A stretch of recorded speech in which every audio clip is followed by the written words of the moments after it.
नमस्कार, मैं आरबी सिंह यादव और आप देख रहे हैं मेरा YouTube channel RB Singh Yadav editor. आज राहुल गांधी ने अपने चार मुख्यमंत्रियों के साथ प्रेस कॉन्फ्रेंस की और उसमें पूरी तरह से नरेंद्र मोदी की सरकार को पूरी तरह से नाकाम कर दिया।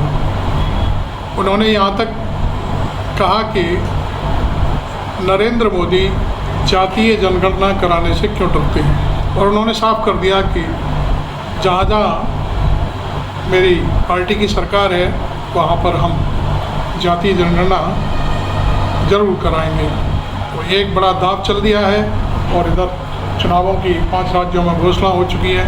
आप सुनिए नवीन कुमार के साथ मेरा ये वीडियो।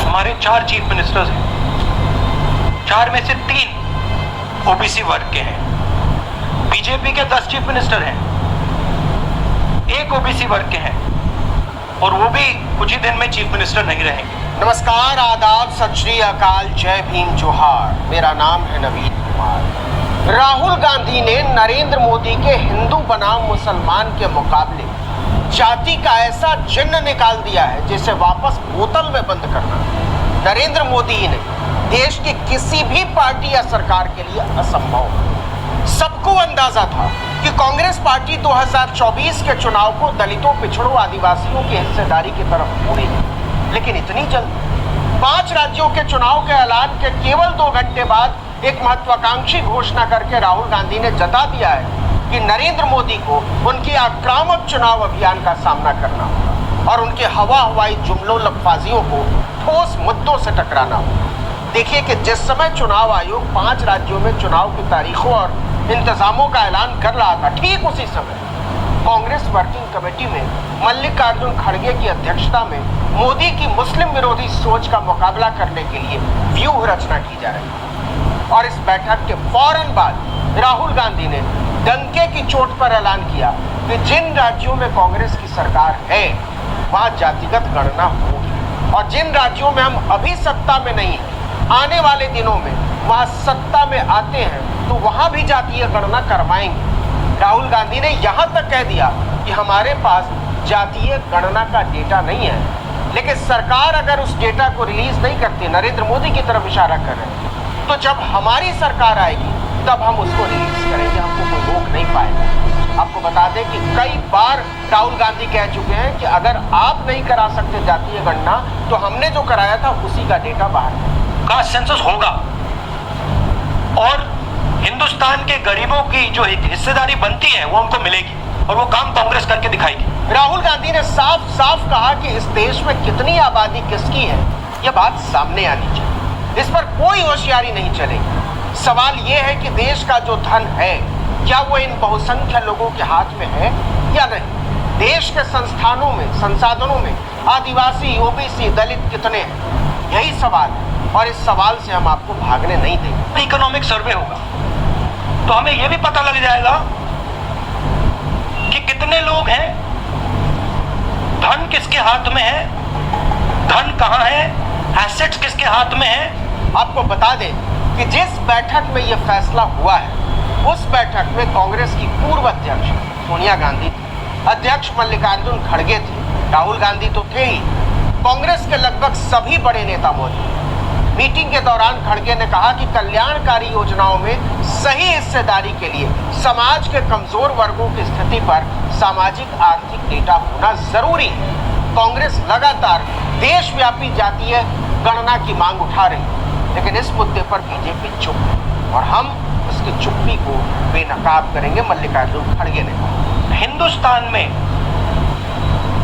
जो भागीदारी ओबीसी की होनी चाहिए, दलितों को होनी चाहिए, आदिवासियों की होनी चाहिए, हमें लगता है कि वो उनको नहीं मिल रही है। सस्पिशन है। मैं ये वीडियो आपको बार-बार इसलिए कर रहा हूँ क्योंकि अब राष्ट्रीय मुद्दा बन चुका है। हम एक्सरे कराना चाह रहे हैं, 5 राज्यों का चुनाव इसी के आधार पर होगा और राहुल गांधी ने पूरी ताकत के साथ इस बात का ऐलान कर दिया है कि इसमें यदि मोदी बांटने की बात गणना नहीं कराएंगे तो हम इसमें अपने जहाँ चीफ मिनिस्टर है वहाँ पर जाति जनगणना कराएंगे, अब मुझे ये बात समझ नहीं आ रही सार्वजनिक करेंगे कि जो और प्रधानमंत्री हम वादा करते हैं कि जैसे ही केंद्र में हमारी एक्सरे सरकार क्यों आती नहीं करा है रहे हैं, हम एक्सरे पूरी तरह करने से क्यों डर रहे हैं, जनगणना और करा जहाँ भी जा रहे करके हैं जिसका आप अपनी नोटिस कीजिए, हिस्सेदार भागीदारी कहीं ना है कहीं उसकी distract करने की बात कर हिस्सेदारी रहे हैं। तो ये एक इसकी ऐसा मास्टर स्ट्रोक है जनता जिससे नरेंद्र जितनी मोदी इसकी लगातार भागीदारी है पीछा उसका ही छुड़ाने अपनी की हिस्सेदारी कोशिश दी जाएगी।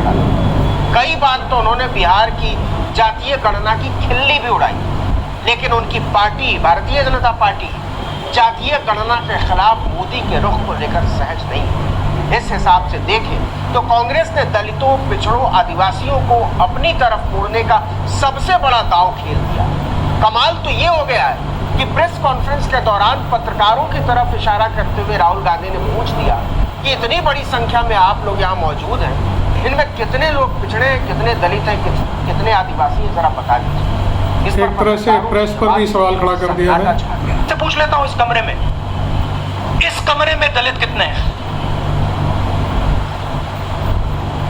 देखिए, ये मजा देखिए, इस कमरे में ओबीसी कितने हैं? हाथ उठा के दिखा दीजिए। ये बता रहा है कि हिंदू बनाम मुसलमान और मंदिर मस्जिद की राजनीति के सामने कांग्रेस किस रास्ते पर आगे बढ़ रही है। और कांग्रेस ने ये एक दिन में नहीं किया, कई दौर की बैठकों के बाद वो इस नतीजे पर पहुंची है कि धार्मिक कट्टरपंथ से लड़ाई को अंजाम तक पहुंचाने के लिए पिछड़ी जातियों की गोलबंदी जरूरी है। आपको याद हो तो इससे पहले 16 सितंबर को हैदराबाद में कांग्रेस वर्किंग कमेटी की बैठक हुई। इस बैठक में सोनिया गांधी और राहुल गांधी दोनों शामिल हुए। मीटिंग में पेश प्रस्ताव में कहा गया था कि केंद्र सरकार राजनीतिक, आर्थिक और राष्ट्रीय सुरक्षा के मोर्चे पर पूरी तरह विफल रही। इसमें कहा गया था कि भाजपा देश के संवैधानिक और संघीय ढांचे के लिए चुनौती है। इस बैठक से पहले कांग्रेस अध्यक्ष मल्लिकार्जुन खड़गे ने कहा था कि मोदी सरकार महंगाई को रोकने, बेरोजगारी दूर करने, मणिपुर हिंसा को रोकने और असमानता के मुद्दे पर पूरी तरह फेल रही। लेकिन इस नैरेटिव को कांग्रेस इतने आक्रामक तरीके से, इतनी तेजी से, इतनी जल्दी लेकर आगे बढ़ेगी, ये तो खुद कांग्रेस के ही एक बहुत बड़े तबके ने नहीं सोचा था। देश का जो मूड है वो बिल्कुल बदल चुका है, और ये बात अभी बीजेपी वालों को समझ नहीं आई है, मगर कुछ ही दिनों में उनको आस्ते आस्ते ये बात समझ आ जाएगी कि जो उन्होंने देश के साथ किया है, जो उन्होंने नफरत फैलाई है, जो उन्होंने इंस्टीट्यूशंस पर आक्रमण किया है, लोगों को डराया है, धमकाया है, नफरत फैलाई है, वो इस देश को अच्छा नहीं लगा है। बीजेपी को लग रहा था कि कांग्रेस जातीय सर्वे को लेकर इस वजह से तेजी से आगे नहीं बढ़ेगी कि इससे उसका समान वोट नाराज हो सकता है। लेकिन बिहार के सर्वे ने बता दिया कि 15% लोग 85% लोगों पर राज कर रहे हैं। तब भी भाजपा को लग रहा था कि कम से कम कांग्रेस इस पर बहुत धीमे धीमे पैर बढ़ाएगी। लेकिन सोनिया गांधी, मल्लिकार्जुन खड़गे और राहुल गांधी की तिकड़ी ने मिलकर भारतीय राजनीति में 10 साल से चल रहे उस कट्टरपंथी नैरेटिव पर तगड़ी चोट कर डाली, जिसके तहत फैलाया जा रहा था कि हिंदू खतरे में। इससे तिलमिलाए हुए मोदी ने एक सभा में कह दिया था कि कांग्रेस हिंदू एकता को तोड़ने की कोशिश कर रही है। लेकिन अब तो कांग्रेस ने ऐसी चाल चल दी है जिससे हिंदू छोड़िए, एनडीए की एकता खतरे में न पड़ जाए। ओम प्रकाश राजभर, अनुप्रिया पटेल, डॉक्टर संजय निषाद, उपेंद्र कुशवाहा और जीतन राम मांझी जैसे नेताओं को जातीय गणना छोड़कर हिंदू मुसलमान के नैरेटिव पर खींचना मोदी के लिए मुश्किल ही नहीं, नामुमकिन। अब सिर्फ इतना देखना है कि मोदी इसके जवाब में जुमला कौन सा उछाले। इस वीडियो में इतना ही, लेकिन अगर आपने आर्टिकल 19 इंडिया थैंक यू नवीन भाई, आपने बहुत अच्छे तरह से प्रस्तुत किया। घंटी जैसी